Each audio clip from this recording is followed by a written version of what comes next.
गजनवी को अपनी झूठी मोहब्बत के जाल में फंसाने की एक नाकाम सी कोशिश कर रही हूँ। तुम्हारा घर तो मैं बसने नहीं दूंगी, तुम्हें गजनवी की जिंदगी से निकाल कर ही दम लूंगी मैं सिर्फ तुमसे मोहब्बत करता हूँ। तो फिर क्यों जाते हैं उसके पास? क्यों फ़ोन कॉल कर रही है वो आपको? अगर वो आपके लिए इतनी अहम है तो चले जाएं उसके पास, अपना लें उसे और छोड़ दें मुझे। बस मुझे लगा कि मैं आज भी उससे मोहब्बत करता हूँ, उसे अपनाना चाहता हूँ, है ना? बिलफर्ज अगर ऐसा है भी तो कौन रोकेगा मुझे? व्यूअर्स, ड्रामा सीरियल जानिसार बहुत इंटरेस्टिंग हो चला है और जानिसार में अब हमने ये देख लिया है कि जो बाबा साईं हैं और अम्मा साईं, उन्होंने बड़ा ज़बरदस्त छापा मारा है नौशेरवान के ऊपर। और नौशेरवान अम्मा को और अपने बाबा को देखकर बहुत ज़्यादा शॉक हो गया और होना भी चाहिए था, क्योंकि वो बिल्कुल भी एक्सपेक्ट नहीं कर रहा था कि इस तरह से अम्मा और बाबा पहुंच जाएंगे। लेकिन अम्मा और बाबा ने पहुंच के एक बहुत ज़बरदस्त काम किया है। वो सबसे जो ज़बरदस्त काम किया वो अम्मा ने किया है कि दुआ को अपने पास बिठा कर बता दिया है कि अपने शौहर के ऊपर कैसे नज़र रखनी है और किस किस तरह से क्या कुछ करना है।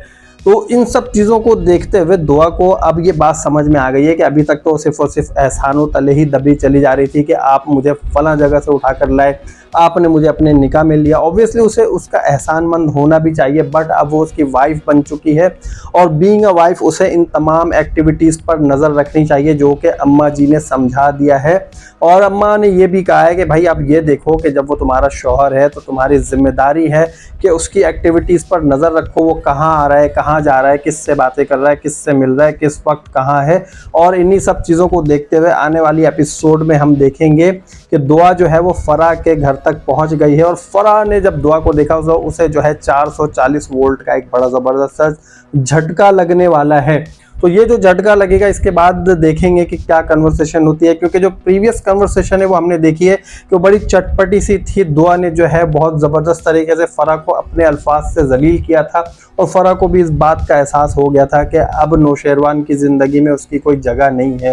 लेकिन आने वाली एपिसोड्स में हम बहुत कुछ देखेंगे और एक फैमिली का गुरूर हम खाक में मिलता हुआ भी देखेंगे। लेकिन ये मैं आपसे नहीं कह सकता कि वो आने वाली एपिसोड में ही हो, बल्कि ये भी हो सकता है कि चंद एपिसोड में से किसी एक में हो जाए।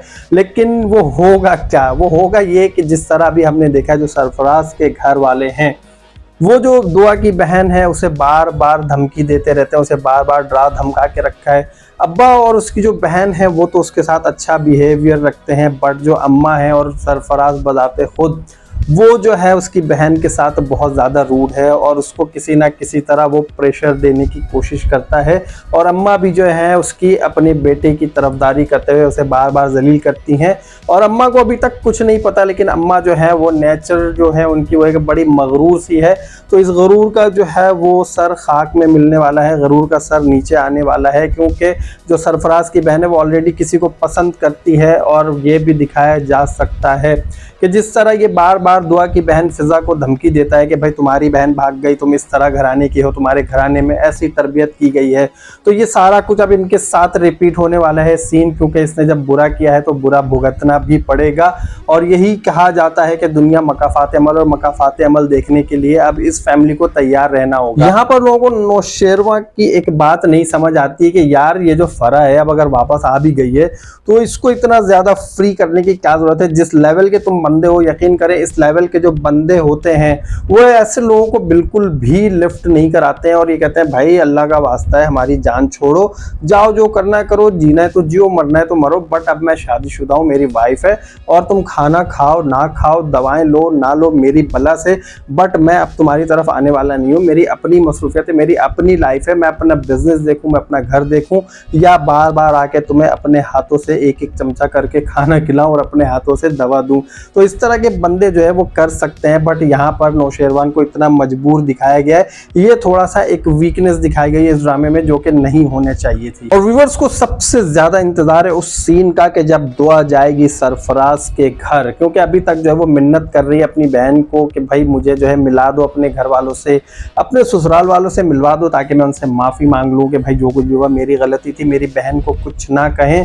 तो अब जब ये करने जाएगी अपने गार्ड्स के साथ और अपने प्रोटोकॉल के साथ, तो वो देखने वाला सीन होगा कि सरफराज के पैरों के नीचे से ज़मीन निकल जाएगी। लेकिन उससे पहले ये वाला सीन हो चुका होगा कि उसकी बहन जो है वो किसी और के साथ फरार हो चुकी होगी शादी से पहले।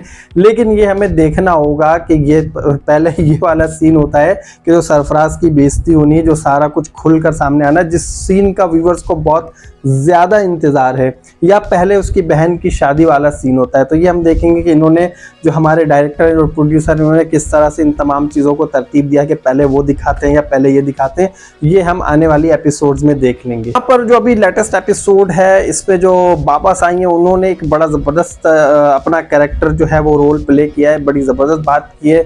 उन्होंने अपने बेटे को डांटा और डांट कर कहा कि भाई तुम जो हो दो दो लड़कियों की ज़िंदगियों के साथ मैं तुम्हें नहीं खेलने दूंगा, और वो दोनों मेरी बहू नहीं हैं बल्कि मेरी बेटियां हैं। जब ये कहा तो नौशेरवान को बड़ा झटका लगा, और यकीन करें कि झटका जो लगा है इससे हमारे जो व्यूअर्स हैं बहुत ज़्यादा खुश हुए हैं, क्योंकि वो यही चाह रहे थे कि अब नौशेरवान को लगाम देने वाला कोई ना कोई आना चाहिए, और बाबा साईं से अच्छी कोई और चॉइस हो ही नहीं सकती थी। और अम्मा भी जो है वो खुद उन्होंने भी जो है बहुत सारी बातें सुन ली हैं जो अम्मा साईं हैं उन्होंने, और अम्मा साईं ने जो है सारा एजुकेट कर दिया दुआ के भाई अब तुम्हें किस तरह से ज़िंदगी गुजारनी है, कैसे रहना है। तो यहाँ पर अब ड्रामा जो है बहुत इंटरेस्टिंग टर्निंग्स आने वाली हैं इस ड्रामे में, तो ड्रामे के साथ रहिएगा। आपको ये रिव्यू कैसा लगा जल्दी से कमेंट करके बताएं, वीडियो को लाइक कीजिए और नेक्स्ट रिव्यू तक के लिए मुझे इजाज़त दीजिए। अल्लाह हाफ़िज़।